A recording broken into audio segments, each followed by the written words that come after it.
Di dalam kitab Hagai, pasal yang pertama. Pasal yang pertama kita perhatikan. Mulai ayat yang ke-7. Beginilah firman Tuhan semesta alam. Perhatikanlah keadaanmu. Jadi naiklah ke gunung, bawalah kayu dan bangunlah rumah itu. Maka aku akan berkenan kepadanya dan akan menyatakan kemuliaanku di situ. Firman Tuhan. Kamu mengharapkan banyak, tetapi hasilnya sedikit. Dan ketika kamu membawanya ke rumah, aku menghembuskannya. Oleh karena apa? Demikianlah firman Tuhan semesta alam. Oleh karena rumahku yang tetap menjadi reruntuhan, sedang kamu masing-masing sibuk dengan urusan rumahnya sendiri. Itulah sebabnya langit menahan embunnya. Perhatikan saudara. Itulah sebabnya langit menahan embunnya dan bumi menahan hasilnya. Dan aku memanggil kekeringan datang ke atas negeri, ke atas gunung-gunung, ke atas gandum, ke atas anggur, ke atas minyak, ke atas segala yang dihasilkan tanah, ke atas manusia dan hewan, dan ke atas segala hasil usaha. Nah, saudara, kita harus mengerti rencana Tuhan di dalam kehidupan kita. Kalau saudara dan saya tidak tahu rencananya Tuhan, saudara dan saya akan mengalami hambatan-hambatan maupun kegagalan-kegagalan. Nah, maka dari itu kita harus tahu. Nah, tapi kerap kali kita orang-orang Kristen itu kalau sudah tahu, lalu kita sok keminter. Nah, ini loh, sok pinter. Lalu kita punya rencana, punya gagasan sendiri yang sebetulnya bukan kehendak Tuhan. Yang Tuhan kehendaki hidup saudara dan saya, itu adalah hidup di dalam kerendahan hati. Tuhan Yesus ngomong, belajarlah kepadaku karena aku apa? Lemah lembut dan rendah hati. Lemah lembut itu bukan lemah gemulai. Lemah lembut itu bisa mau dibentuk. Mau diajar, mau belajar, mau mengerti orang lain, itu lemah lembut. Nah, rendah hati itu bisa mengerti, bisa menerima keadaan orang lain. Dan tidak jatuh menghakimi. Salah satu contoh, saudara. Saya pertama kali melayani gereja ini, bukan di sini, saudara. Di kampung 80-an itu. Itu sempit bos, mbok-mbok, aku sampai jalannya gak bisa, panasnya setengah mati. Nah, lebih-lebih saya pertama kali pelayanan di situ, saudara tahu, yang mimpin ya si Lena ini, ya orang ini. Tetapi lain, dulu sama sekarang agak beda, penampilannya lain sedikit. Penampilannya beda, tapi caranya tetap sama. Ngambil tone tidak pernah bisa.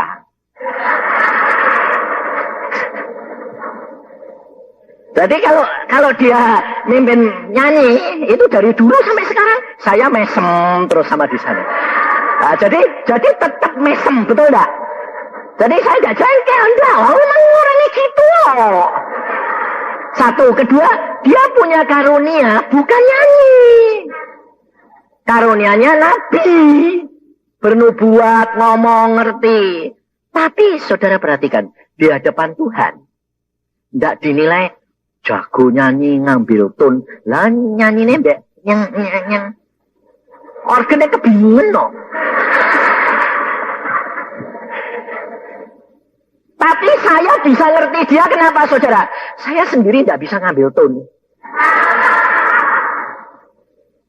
Jadi saya sendiri kalau nyanyi itu istri saya selalu, kamu ini kok tidak bisa masuk. Loh, aku makanya kamu dulu saya niru bisa. Loh, ya toh? Karena memang tidak bakat kok. Kok dipaksa-paksa tidak bisa. Tapi Tuhan itu melihat, menilai, bukan berdasarkan kamu bisa apa enggak. Tapi apa yang ada di dalam diri kamu, itu yang dinilai. Saudara tahu? Dulu sempit di kampung, saudara. Terus pindah ke sini di gereja sana, yang masih panas. Datang lagi ini sudah bagus kayak gini loh. Kalau saudara lihat anggotanya gereja dia itu enggak kaya-kaya, enggak. Banyak mbok-mbok. Tapi Tuhan bisa berbuat segala sesuatu. Kenapa saudara? Tuhan melihat apa? Hati. Satu. Kedua, saudara belajar baik ini. Dia enggak tahu malu. Loh, ini jujur, saya orangnya belak-belakan tak peduli ya.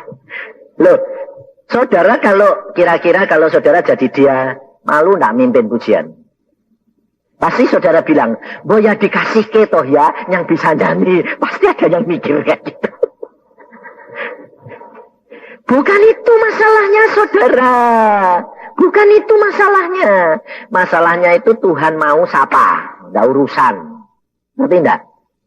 Jangan saudara itu berbakti karena liturgi. Enggak. Tuhan mau lihat hati. Sikap hatimu itu yang penting. Maka dari itu Tuhan di dalam kitab Hagai Tuhan berkata apa? Kenapa pundi-pundimu selalu bocor? Kenapa kamu kerja bawa pulang hasil yang kamu harapkan banyak tapi sedikit? Mengapa? Bumi, perhatikan, bumi menahan embunnya. Loh, bukan hujannya loh saudara, embunnya. Maka dari itu saudara, sebelum Krismon, Tuhan berbicara begini, mulai tahun ini, anak-anak Tuhan ajarkan berdoa untuk tiap pagi sebelum jam 5, minta embun pagi berkat Tuhan. Nah, karena apa? Karena embun pagi ini pegang peranan, karena Tuhan itu paling suka kalau saudara sama saya itu bangun pagi. Saya diajar bangun pagi itu 30 tahun yang lalu. 30 tahun yang lalu. Jadi setiap jam 5 itu saya mesti bangun. Sekarang, enggak jam 5 lagi. Tetap jam 5 karena itu komit saya. Tetap jam 5 mesti bangun. Tapi dibangunkannya sekarang itu mesti jam 3, jam setengah 4, tadi malam jam 2. Tapi kalau dibangunkan gitu, banyak orang tanya gini, loh, kalau dibangunkan jam 2 terus piye Pak? Ya sembahyang. Nah terus, boleh tidur lagi? Loh ya boleh. Kalau sudah sembahyang setengah jam, sakuatmu. Nah kalau sudah selesai tidur lagi.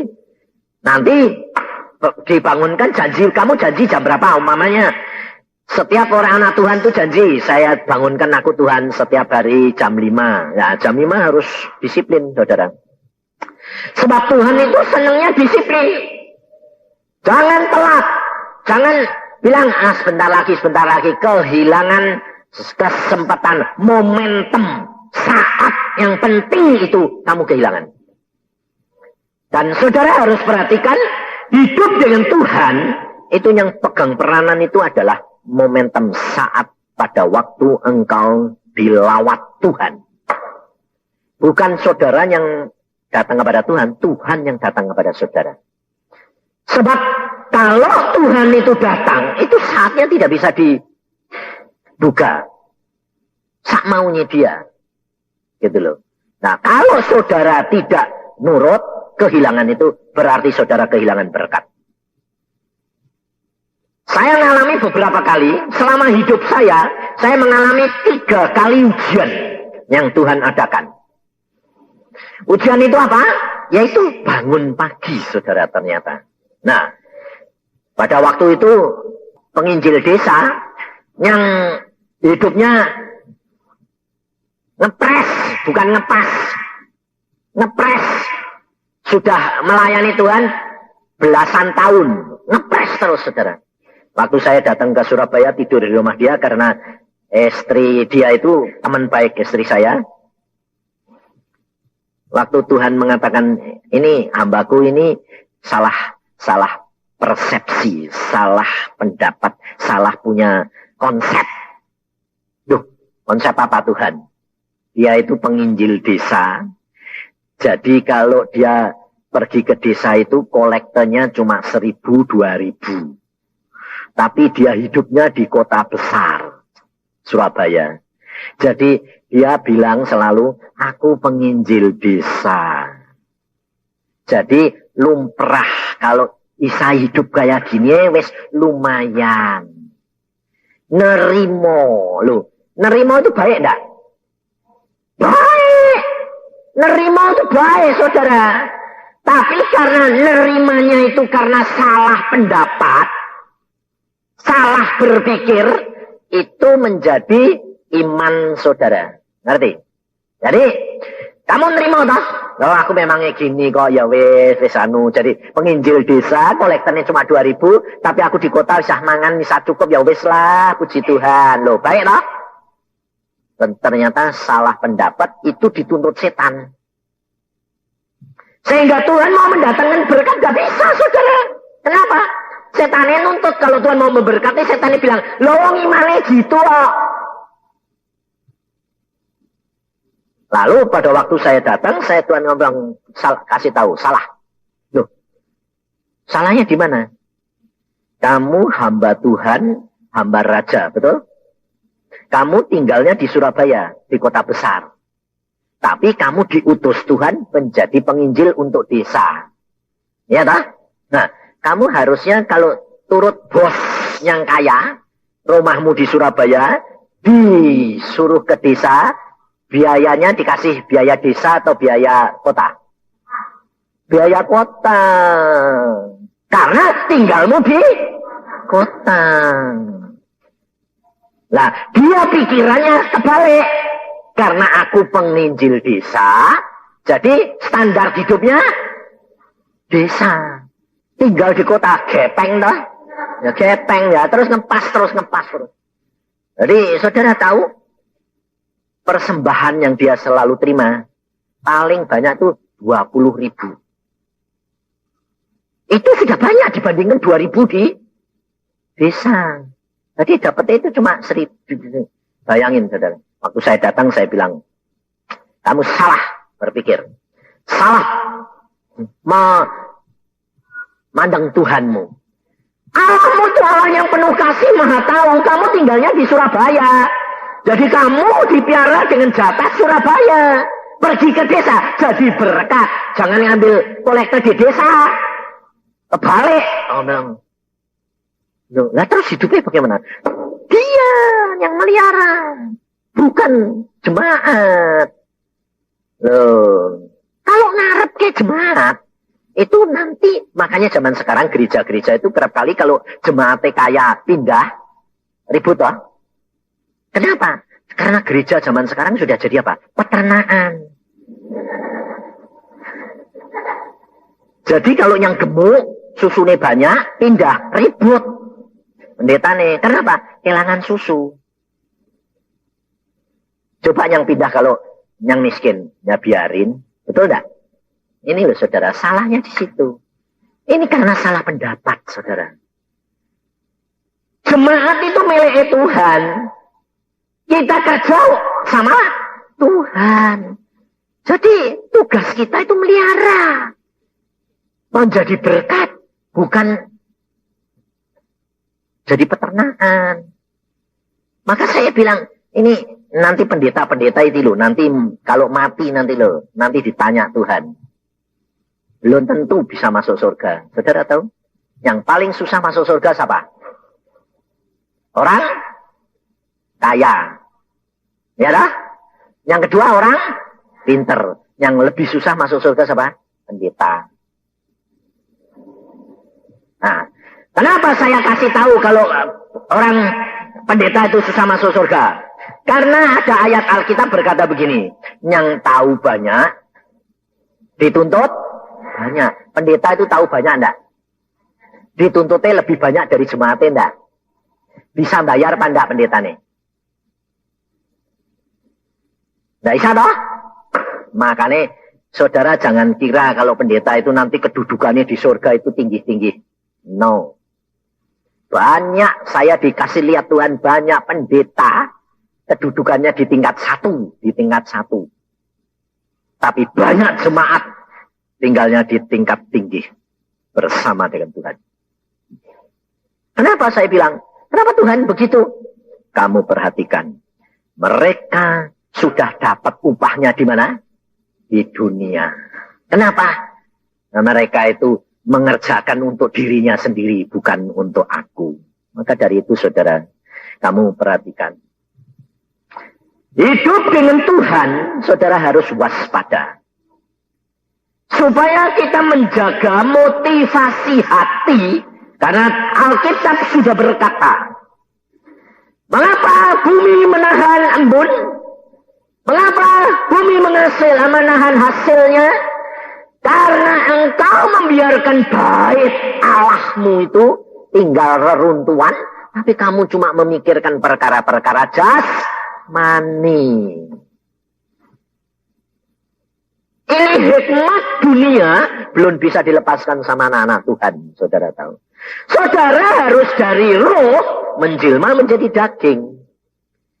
Yesus itu Allah roh masuk dalam perutnya Maria, jadi daging, keluar manusia, daging. Dinyatakan di dalam daging. Jadi saudara kalau mau mendapatkan kegenapan firman, hatimu dulu diberesin. Baik Allah ini, hati ini, di tempat Roh Kudus, ini yang kamu beresin. Maka engkau akan mendapat berkat. Bagaimana cara memberesin? Ini harus kerjasama dengan jiwa, cara berpikir kita. Maka pada waktu itu bilang, loh, salah. Sekarang bertobat, sekarang ngomong sama jiwamu. Lah, caranya begitu, saudara. Ngomong, oh salahku. Lah, sekarang berdoanya bagaimana? Tuhan, terima kasih. Aku adalah penginjil hambamu yang engkau tinggal di Surabaya, tapi engkau utus ke desa. Jadi aku dapat jatah kota, bukan jatah desa. Sejak berpikir gitu, lalu saya berkata, bangun pagi. Bangun pagi. Sebab Tuhan Yesus itu bangun pagi. Coba baca di dalam Markus pasal yang pertama. Supaya saudara dan saya itu menjalankan apa yang Tuhan Yesus jalankan. Kenapa? Karena Tuhan Yesus di dalam dunia selalu berkata, aku anak manusia. Tuhan Yesus mau supaya saudara dan saya menjadi anak manusia yang berkenan kepada Allah Bapa di surga. Markus pasal 1 ayat 35. Ayo coba baca. Pagi-pagi benar, waktu hari masih gelap, Yesus bangun dan pergi keluar. Yesus pergi ke tempat yang sunyi dan berdoa di sana. Loh, Tuhan Yesus itu tidak punya waktu untuk meletakkan kepalanya saja, ya dah. Tapi bangun pagi. Kamu yang punya waktu banyak suruh bangun pagi kok susah setengah mati. Aneh lah. Itu kenyataan.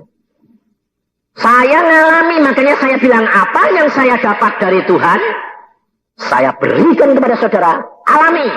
Engkau akan melihat kemuliaan Tuhan. Bangun pagi sama suami istri. Tiap hari bangun. Waktu saya mau pulang, di meja makan Tuhan ngomong sama saya gini. Beritahukan, nanti kamu datang, dia akan pakai mobil baru. Saya orangnya ngomong aja. Kamu perhatikan, kalau kamu melakukan apa yang saya tadi katakan karena Tuhan yang memberitahukan saya, kamu nanti aku datang 3 bulan yang akan datang, saya datang kamu pakai mobil baru. Logikanya dia tidak masuk, tapi dia percaya. Setelah saya pulang, saudara, saya sampai ditelepon sama dia. Dia itu belum pernah dia beri persembahan banyak. Tapi setelah saya pulang beberapa hari itu, ada orang tidak ada apa-apa itu ngasih uang dia berapa? 1 juta. Itu tahun 80, berapa itu? 85, ya? 1 juta. Dia itu belum pernah punya uang 1 juta. Jadi dapat 1 juta itu bingung. Semalam tidak tidur. Kok bisa begini itu biela. Kalau tidak ngalami secara nyata, tidak akan percaya, saudara. Saudara tanya sendiri nih loh, Lena sama suaminya. Kok bisa bangun kayak gini ini? Piye? Tidak ngerti, tidak bakal ngerti. Tidak masuk akal. Kenapa? Nah dari mana? Wong Tuhan kalau sudah berfirman semua mesti jadi. Jangan terlalu banyak dipikirin logikanya bagaimana cara jalannya. Udahlah. Itu bukan urusan saudara. Itu urusannya Tuhan. Saya sendiri itu ngalami dari kecil. Umur 14 itu saya baru kelas 3 SD. Umur 14 loh. Itu baru kelas 3 SD. Itu goblok apa pinter? Oh, dia muni pinter. Itu kepinteran. Saudara. Tapi saya pada waktu di Jepara Tuhan ngomong sama saya begini. Kamu pergi Semarang sekolah. Bayangin saudara. Tuhan, aku ini orangnya tinggi, kurus. Umur 14 baru kelas 3. Aku mau sekolah kelas berapa? Tuhan tidak ngomong. Cuma ngomong, kamu sekolah. Sampai di Semarang, direkturnya bilang, kamu mau masuk kelas berapa? Ayo, saudara. Ya, bilang, kelas 3. Lah, istri saya itu kelas 6 pada waktu itu. Kelas 6. Lah, aku mau suruh masuk kelas 3, aku bilang gini, ya kelas 3 toh, Pak Guru. Dia bilang apa? Kalau kamu nanti di kelas 3 itu ya dibuat tontonan. Wong semua kecil-kecil, kamu gede dewek. Kayak Goliat. Lah terus aku bilang, lah terus bagaimana Pak? Kamu masuk kelas 5. Hah? Kelas 5 Pak? Lo gak ngerti kok Pak, baca saja belum bisa kok. Ya gak apa-apa. Kalau tidak bisa nanti 3 bulan turun kelas 4. Kalau tidak bisa turun kelas 3, bayangin saudara. Tambah dimasuk orang anak kelas 3 dimasuk ke kelas 5 tambah seneng atau tambah susah? Frustrasi. Saudara. Tapi karena saya punya Tuhan, saya bilang Tuhan aku suruh masuk. Masuk aja. Ya masuk saya. Masuk aja. Tapi masuk, jangan kira kalau sudah masuk nurut Tuhan itu terus kamu bisa ngerti pelajaran kok enak. Ya tetap dong kamu manusia, saya yang manusia. Ya tetap tidak bisa. Itu mah blow on ini. Jadi yang setiap kali ditanya, baca? Nggak tahu. Setiap pagi yang saya tanya, siapa yang dah bawa anak bikin PR? Cuma saya. Mesti yang angkat tangan saya. Kenapa? Lah semua bikin PR aku yang dao. Lah sih dibikin apa? Nggak ngerti. Ya nggak pernah bisa. Baca, nggak bisa. Ulangan, nggak bisa. Selalu nggak bisa. Ya mes. Saudara tahu itu menerima ejaan, aniaya, apa enggak? Iya. Saudara kalau mau lihat kemuliaan Tuhan, itu saudara harus ngalami apa? Aniaya, ejaan yang tidak bisa dimengerti dunia. Tanpa penderitaan aniaya, saudara tidak akan melihat kemuliaan. Tapi saudara dan saya tugasnya apa? Bertekun, sabar sampai pada waktunya. Waktunya siapa? Tuhan. Kan saya dijanji sama direkturnya 3 bulan. Ya toh? Ya wis. Nggak bisa ya wis dinteni terus. Nongkrong terus, iya. Nah, lalu saya tanya, kalau ngadepi gitu itu tetap nangis enggak? Nangis. Karena Alkitab berkata, air matamu ditampung di kirbatnya Allah. Loh. Jadi kalau kamu susah, kamu mengalami kesulitan, tetap nangis enggak? Nangis, boleh. Tapi Alkitab berkata apa? Ucapkan, meskipun nangis, tapi bersyukur. Aneh ra wong edan itu. Nah itu orang Kristen, ya dah. Wis kecepet, gak bisa apa-apa, nangis, tapi bersyukur. Nah, itu makanya itu orang Kristen tuh sinting. Saya juga begitu, saudara. Tiap hari itu sampai rumah itu cuma nangis. Karena apa? Gak pernah belajar bisa, mau les, gak punya duit. Jadi ya, Tuhan dorai sopa-poa Tuhan. Tuhan tidak jawab. Jangan khawatir, aku menyertai kamu. Dah. Ya wis meneng nih Tuhan, meneng aja, aku meneng aja. Bukan masa bodoh. Jadi saudara tahu, lama-lama jadi biasa. Biasa diejek, biasa dihina. Jadi kalau siapa yang nggak bawa PR, nggak bikin PR. Satu, saya gini. Terus murid-murid teman-teman, biasa. Bayangin, ya sudah, memang sudah biasa, memang bodoh. Memang nggak ngerti apa-apa. Tapi saudara tahu, waktu saya mau diturunkan. Loh, waktu mau diturunkan, waktunya habis, Tuhan bertindak.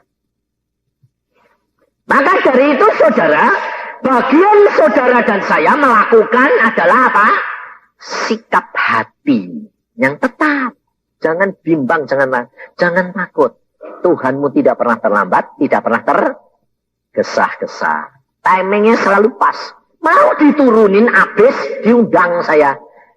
Ternyata kamu ini keadaanmu tidak mampu. Jadi kalau nanti tetap tidak mampu terus gini, minggu depan turun kelas 4. Saya bilang, iya. Lah memangnya tidak bisa. Mosok bilang, enggak. Bilang bisa, iya. Mau ngaku, memangnya bodoh.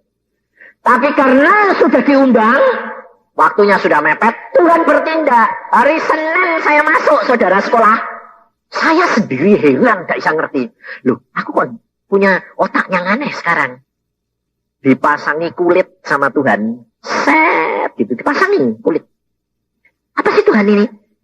Nanti kamu tahu. Loh, gak cerita Tuhan. Set, gitu. Sekolah itu bingung saya. Loh, aku kok aneh. Gurunya itu baca, ngerekam semua. Seret, seret, seret, seret. Pada waktu itu tahun 48, itu belum ada kaset. Aku punya otak kaset. Seret. Gurunya nulis, saya punya fotokopi. Saya bisa merekam semua. Saya kalau mau dia baca, itu kayak slide. Di otak saya itu ada slide. Tulisannya guru semua masuk rekam. Jadi belum ada komputer, otakku sudah jadi otak komputer. Saudara tahu. Saya bingung. Duh, kok ya gini? Nah, akhirnya setelah seminggu, ketahuannya apa? Hari Sabtu. Ketahuannya gini. Baca. Bahasa koi lagi. Urut, baca. Sampai saya gak bisa baca, saudara. Karena apa? Kaset zaman dulu itu gak bisa di rewind. Kalau nyentel ya pertama sampai habis. Di tengah-tengah gak bisa toh. Nah aku gak bisa. Sampai mana? Dipanggil saya. Coba sini. Baca. Gak tahu sampai mana. Wah diketawai sekelas saudara. Duh gurunya marah. Goblok kamu lah. Selalu toh. Guru zaman dulu kalau marahan goblok terus goblok. Lalu akhirnya saya dihukum. Sini maju. Disuruh maju saya. Maju dia bilang, karena kamu tidak memperhatikan. Lo bukan tidak memperhatikan Pak Guru. Tidak ngerti. Sekarang saya hukum. Baca mulai dari permulaan sampai akhir. Loh, aku malah bisa. Kalau tengah-tengah nggak bisa. Lalu saya megang buku. Saya bilang, baca. Saya baca. Nggak baca saudara. Karena apa? Niru nyetel kasete. Nggak tadi lo. Nggak. Baca aja. Teng. Guru ini bingung. Karena apa? Suaranya persis guru ini.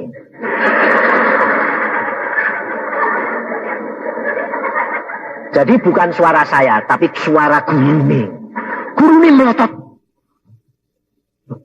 Kamu kok bisa niruin suaraku? Wah, lalu hari itu pikirannya berubah. Dia bilang apa? Anak ini jenius.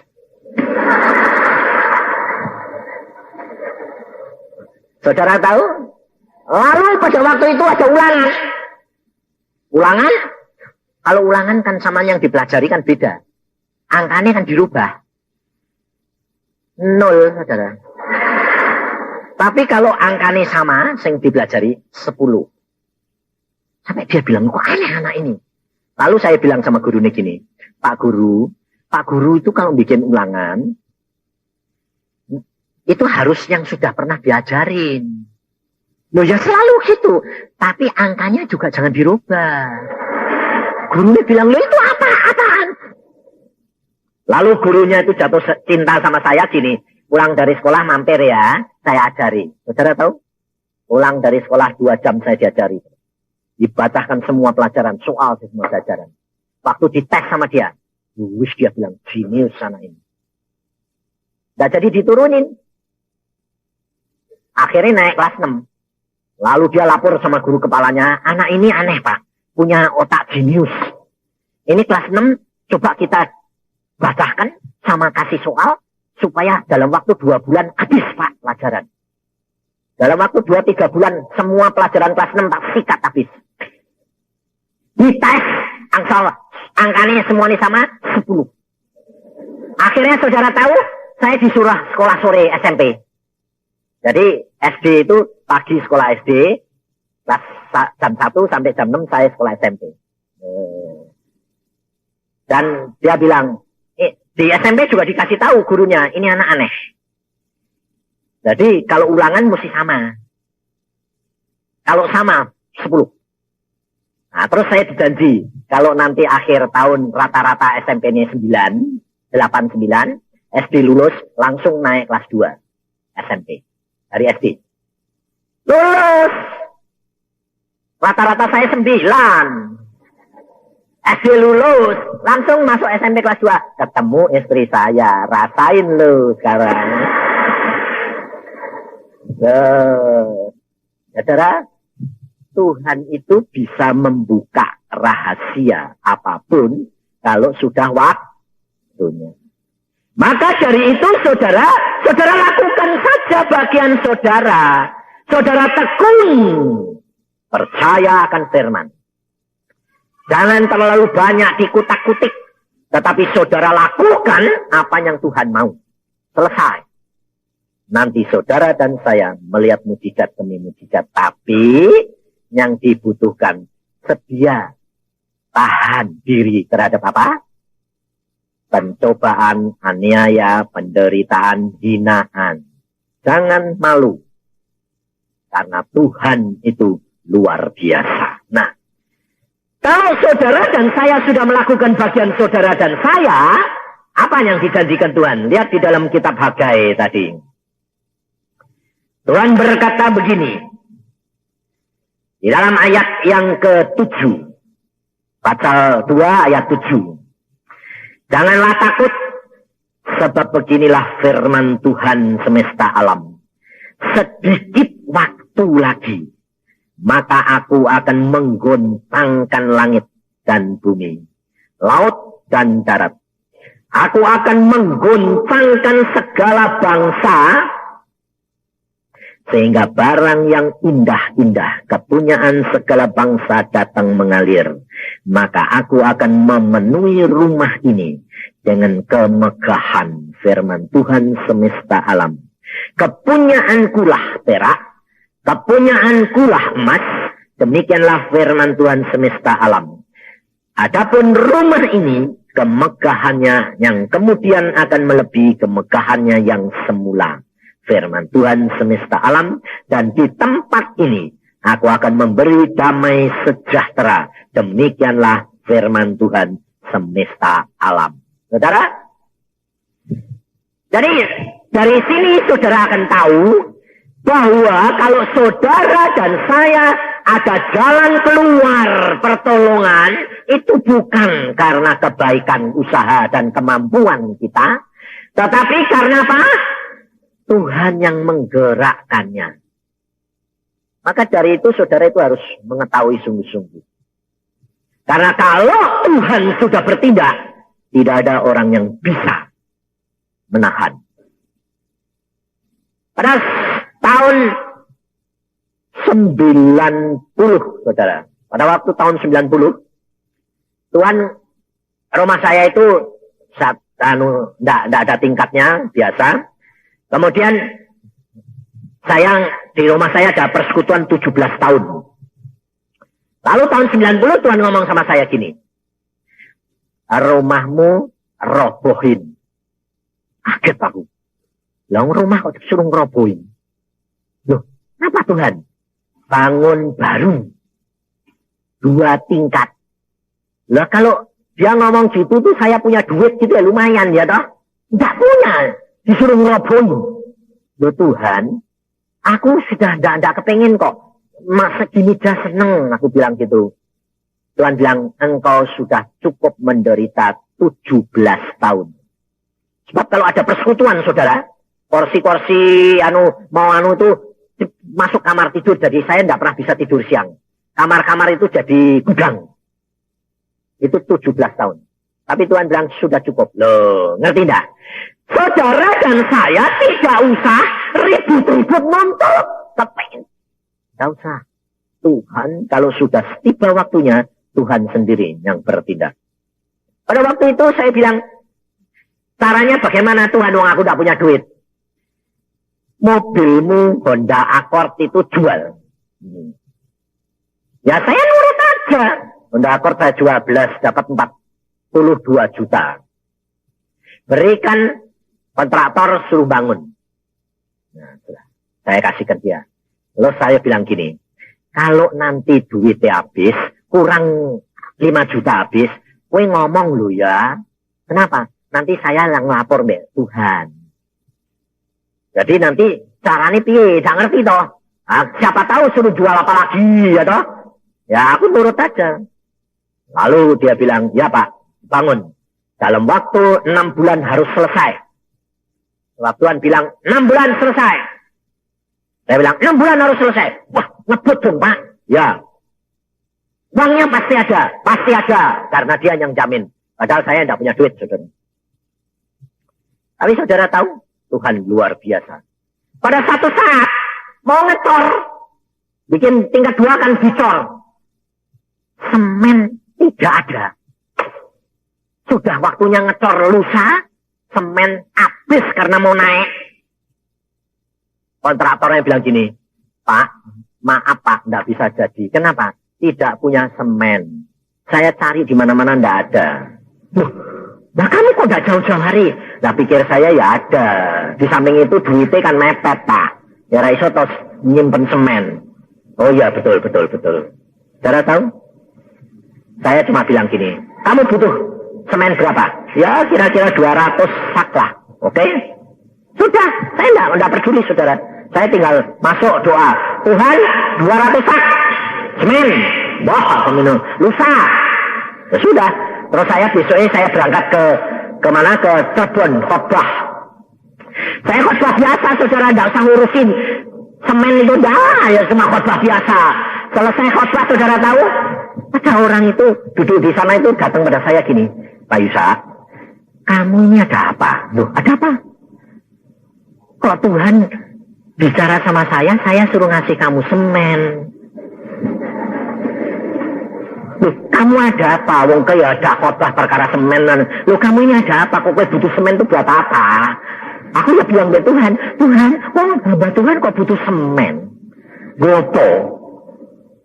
Lalu bilang, oh, kamu dikasih tahu Tuhan berapa? Suruh ngasih aku berapa? 400 sak. Wah, bener aku bilang gitu. Bener Pak, bener. Kapan? Besok. Kirim. Kenapa Pak? Lah ini mau ngecor rumahku, nggak punya semen. Lalu dia bilang, memang nggak bakal ada semen. Dalam waktu 1-2 bulan tidak ada semen. Kenapa? Mau naik. Lah kamu kok punya? Lah aku dileri semen loh. Luar biasa enggak Tuhan? Aneh enggak? Lah dia punya. Kamu punya berapa? 2.000 sak. Tak simpen. Suruh ngasih kamu 400 sak. Itu tak kirim. Pakai truk-truk. Wah. Saya pulang. Si kontraktornya bilang, iya Pak. Besok jam 10 ada semen. Berapa? 400 sak. Wah dia bilang, mujizat gitu. Ya sudah bangun. Nah ini jam 10 datang truknya, saudara. Truk datang, dibongkar. Saya tungguin. Tuhan kau tuh luar biasa. Ada pendeta jalan ke tempat saya. Pendeta itu tujuannya mau pinjem semen. Karena dia bangun gereja, ya macet. Nah, pendeta itu jalan biasa, unceruk. Tuhannya ngomong gini, bisa, pendeta itu butuh semen. Mau utang sama kamu. Nah terus dia Tuhan. Nggak usah hutang. Perpuluhannya 40 sak. Kasih dia. Jadi pendeta itu sampai belum ngomong sama saya, saudara. Unceruk. Pak pendeta. Saya bilang, kamu mau pinjam semen ya? Kaget lagi dia. Lupa Yusa kok tahu? Loh Tuhan sih ngomong. Kamu ngambil beca, ngambil 40 sak. Itu perpuluhan. Ambil. Dia bilang, puji Tuhan. Saudara. Aneh lah. Hidup dengan Tuhan itu luar biasa, saudara. Maka dari itu, saudara itu tidak perlu takut dan mau yang khawatir lah. Waktu mobil saya itu saya jual, saya pakai mobil Forza. Forza kecil dulu, Suzuki. Tahun lama lah. Saya khotbah saudara, di ejek, Goliat naik. Ya, Forza kan kecil, saya kan gede ya toh. Saya keluarin Goliat naik keledai. Aku ngomong gitu ya, aku bilang loh Tuhan diajak lah. Akorku bahkan jual lah, saya ini. Tapi ya sebenarnya Tuhan urusanmu. Nah, lalu saya mimpin retreat, saudara. Mau mimpin retreat ini, pergi retreat. Di stopan antri gitu, belakangku bis. Itu bis itu nyondol aku. Lah, Forza ditandang bis, depannya pick up, yo gepeng toh ya. Aku menilai Tuhan, gepeng ra, aku bilang gitu. Terus saudara pikir, kira-kira kalau kamu hamba Tuhan model saya ini digituin bisa haleluya enggak? Jangan kira saudara tanya istri saya itu loh. Yang bisa itu istri saya. Maju gepeng. Naik. Ini darah naik, saudara. Saya bilang, kurang ajar. Saya bilang, yang. Dia ngerem. Yang. Sabar. Sabar, Ki. Saya tengok abang, ah. Saya keluar, saudara. Sopir bis, tolong. Wah, bayangin, saya galak kan tahu kamu. Saya bilang, tolong. Sopir bis takut turun, saudara. Langsung Tuhan tuh ngomong gini. Ngomong dia. Tidakkah kamu rela? Kayak orang disiram es mata. Aduh, aku tadi marah gitu. Kamu dia ngomong, tidakkah kamu rela? Mata ya ini. Mau marah jadi tidak bisa.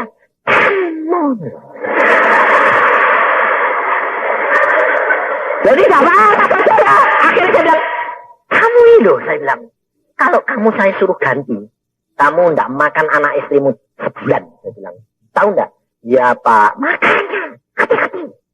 Ya maaf ya Pak. Ya sudah sana pergi. Bayangin saudara. Gepeng, saya jalan. Terus aku bilang, lah terus ini Tuhan saya bisa jalan. Habis saya sudah gigi. Terus saya bilang, lah ini kejadianan persis di depan bengkel. Bengkel. Jadi tidak usah dorong-dorong lebih bengkel. Orangnya bilang gini, aku bilang, bikin betul aja, pokoknya saya jalan. Sebab aku mesti mimpin kebaktian. Oh ya bisa Pak, yang penting filenya ini jangan kecepet. Pokoknya jalan, radiatornya tidak bocor kok, ya wis. Jadi pergi ke retreat itu penyok-penyok saudara. Di retreat orang 1000 lihat semua. Pergi retreat, mimpin retreat kok mobilnya di peot. Itu mestinya ndak betul ndak? Ayo, kamu kerap kali nilai gitu dah. Wong pergi ke gereja kok ditabrak, mestinya ndak jangan menghakimi. Saya ngalami semua, makanya saya itu orangnya ndak pernah mau menghakimi. Kita tidak tahu Tuhan itu sedang ngajar. Saya digituin, saya mesem terus. Memang aku tidak salah kok. Ya tadi marah gak jadi. Marah karena dia bilang, tidakkah kamu rela? Ya besok. Udah tidak minta ganti. Sampai yang punya bengkel begini. Pak, kalau semua orang kayak Bapak, dunia ini aman, Pak. Polisi tidak perlu, Pak. Sebab kalau ribut, tidak usah, ya sudah biar gitu. Aku bilang, kalau aku tidak punya Tuhan, tak getengnya. Saudara tahu, di sana saya mimpin biasa.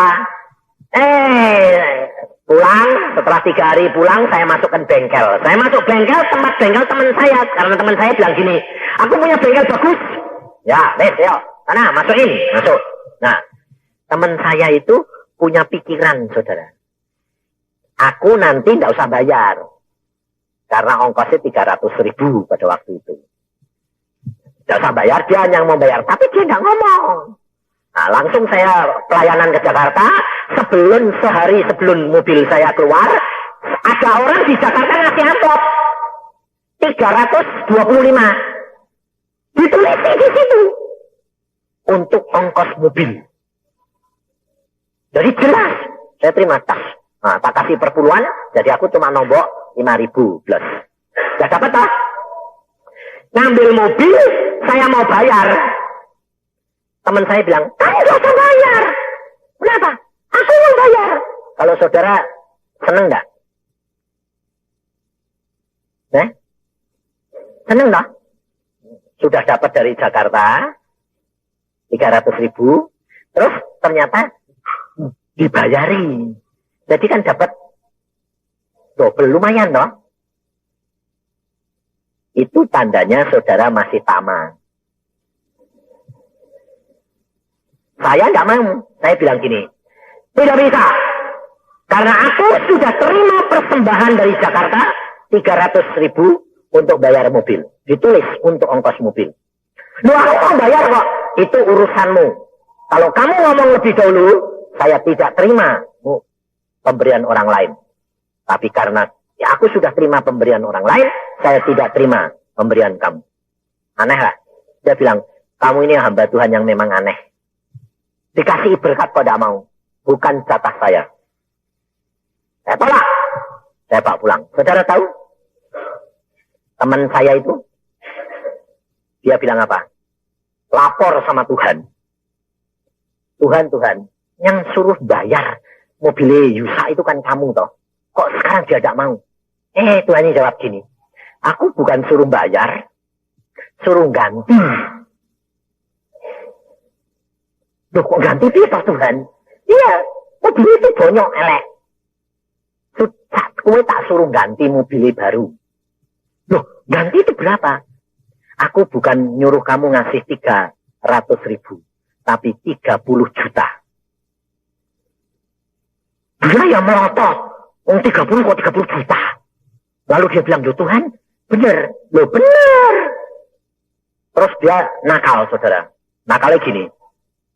Oke Tuhan, kalau memang saya harus ngasih Yusa sebesar itu, buktiin. Minta tanda. Tandanya apa? Aku mau datang pagi-pagi jam 6. Tapi saya minta yang bukai pintu bukan pintu rumah lo, pintu mesti Yusa sendiri. Kalau tidak, bukan dari Tuhan. Dia pergi dari rumahnya jam 5:30 pergi rumah saya. Lah, lucunya saudara, jam 6 kurang 1/4 saya itu selesai sembahyang. Biasanya selesai sembahyang, saya bilang sama pembantu saya, Dek, ambil koran di bawah. Saya mau keluar, mau nyuruh, Dek, baru ngomong situ Tuhan bilang, ambil sendiri. Aneh-aneh gue. Ya wes, saya turun ngambil koran. Tak mau tak bawa naik lagi dah, baca di atas dah. Tuhan bilang, baca di bawah. Jadi, ada apa sih Tuhan? Nurut. Nih, baca di bawah. Baru 5 menit. Dia datang, lah, yang di bawah kan aku. Pembantuku kan di atas. Ya masa aku bilang, bukai, ya enggak tuh ya. Tak buka atau jelek. Koncoku dia bilang, tumben bah, kue ngomongin pagi-pagi jam 6 ngapain? Dia gantian gini, tumben kok kue kebuka itu. Dia jadi bingung, saudara. Loh, kamu kok bisa bukai? Lalu saya bilang, aku tuh tadi ngambil koran, mau tak bawa naik, Tuhan bilang baca di bawah. Karena aku minta tanda, dia bilang, yang bukai harus kamu. Kenapa? Aku ini loh di perintah Tuhan, tidak 300.000, 30 juta. Hah? Buat apa? Ganti mobil. Lalu langsung dia ngeluarin cek 30 juta. Nyok, pulang lagi. Nggak mampir, saudara. Langsung kayak nyok. Wes, pulang. Udah ngobrol. Enggak. Wong bener ini dari Tuhan. Nyok, nih, wes. Kalau saya tadi didengar suara Tuhan atau diperintah Tuhan, enggak nurut. Kehilangan momen enggak? Kalau kehilangan momen, kehilangan mobil enggak? Bayangin, saudara. Maka dari itu, saudara, dengan kamu bangun pagi, kamu akan menjadi lebih peka. Kamu akan tahu, dan momen-momen tertentu itu yang penting buat saudara dan saya. Sebab itu yang pegang peranan. Langsung saya datang, saya dapat, bangun, semua sembahyang, saya bilang sama istri saya, ayo yang, kita cari mobil. Kamu dapat duit dari mana? Ya ini, 30 juta. Itu. Orang itu ngasih kamu. Tidak pernah loh, saudara. Ngasih 100 rupiah saja tidak pernah. Sekali diperintah Tuhan 30 juta. Langsung saya pergi, saya bilang, Tuhan pindah, beli mobil apa ini? Tuhan cuma ngomong, pergi ke sini. Ya sudah. Ada mobil putih, Tuhan bilang, itu mobilmu. Sudah, saya tempelin aja, saudara. Saya ngomong sama dia, berapa Pak? Segini, tambah segini, oke. Langsung belum lalu saudara, belum tanda tangan. Dia bingung orang yang punya, karena yang punya ini orang Kristen ternyata. Dia bilang, Bapak ini siapa? Jangan tanya siapa-siapa. Urusan mobil dulu, tawar-tawaran. Loh, kenapa Pak situ?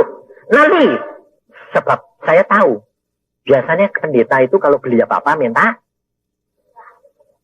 murah, diskon. Ya toh, hamba Tuhan itu kalau pergi ke toko-toko, apalagi kalau tokonya anak Tuhan. Kita sama-sama anak Tuhan ya. Sehingga akhirnya malah jadi beban atau jadi berkat.